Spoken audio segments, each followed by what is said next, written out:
Welcome to Exploring Harry Potter.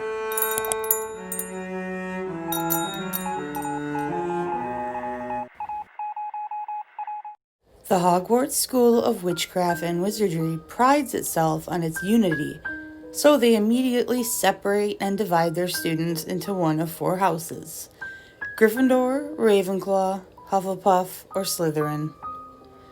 What was your school mascot? An eerie, floating, interactive, sentient, near-human from beyond the grave? If you answered yes, then you're likely at Hogwarts or a very specialized doctor's office. Each house has its own dedicated ghost, and there's a few more wandering about and through the walls. And do not let one catch you in the bathroom. That Moaning Murtle has no concept of boundaries or respect for personal space. The House of Ghosts actually have a job requirement. They must have attended the school as a member of the house they represent. I'd be very interested in the hiring process for that.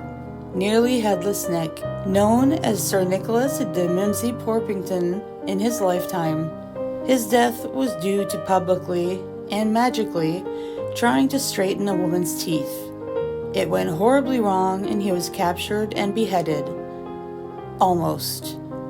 The Axeman took an amazing 45 swings, but alas, a small bit of his neck remained intact. This was in the late 15th century. For some reason, he returned to Hogwarts, becoming the Gryffindor house ghost. He's often depressed and moping around. He never got over not losing his entire head, as that, he believes, would be more respectable and socially acceptable with his dead, perfectly and completely headless peers. Yeah, apparently ghosts have friends and clubs and meetups even. I'm not sure how they send the invites, but hey. The Fat Friar. The Fat Friar is the Hufflepuff house ghost. He's a little bit, well, pudgy. It is said he was born in the 10th century, about the same time that Hogwarts was founded, but I think his birth must have been later, since he must have attended and been sorted as a Hufflepuff. The Fat Friar was known for his kindness. He helped cure sickness by poking those who suffer with what appeared to others a stick. He also entertained them by pulling bunnies out of communion cups, something the clergy became suspicious of, and in the end, the Fat Friar was executed. The Grey Lady. Ravenclaw's ghost is Helena Ravenclaw, the daughter of Hogwarts co-founder Rowena Ravenclaw. She couldn't stand not being more powerful than her mother. Teenage angst has apparently been a thing for a very long time. So, what could she do? Accept her abilities and be grateful she wasn't a squib? No. The only option was to steal her mother's diadem and run away.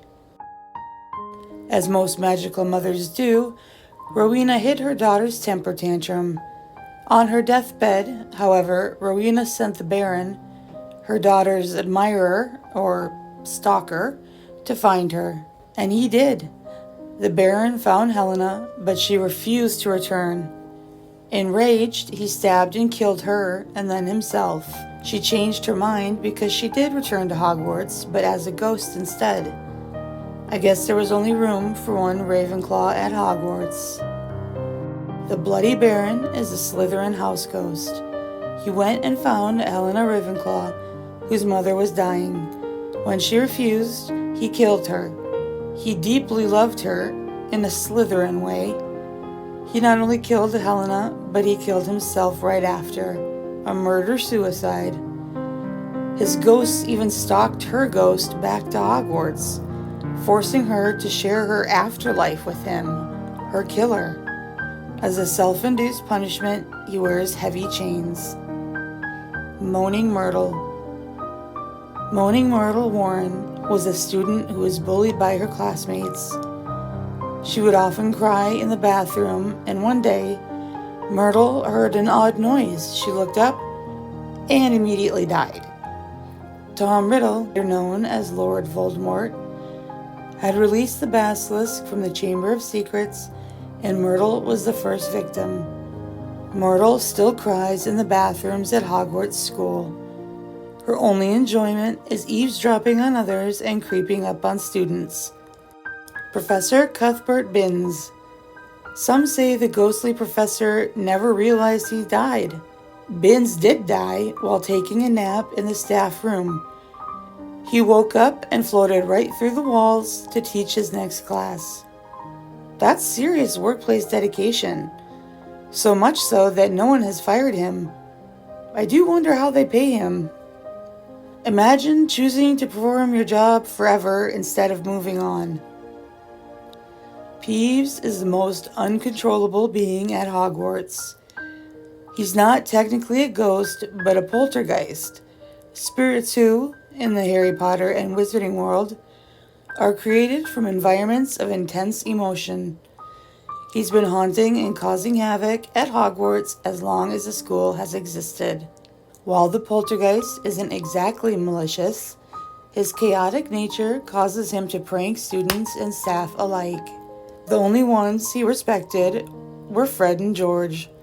Not surprising, as they all loved pulling pranks. So, being a ghost isn't too bad.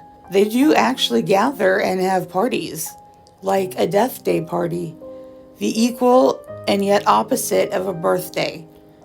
I wonder if J.K. Rowling had other ghosts planned and if she'll ever release more information.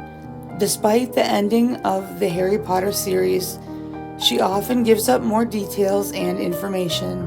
It seems we're not the only ones who want to keep the Harry Potter series alive. Is this all real? Or is it just happening inside my head? Of course it's happening inside your head, Harry. Why should that mean that it's not real?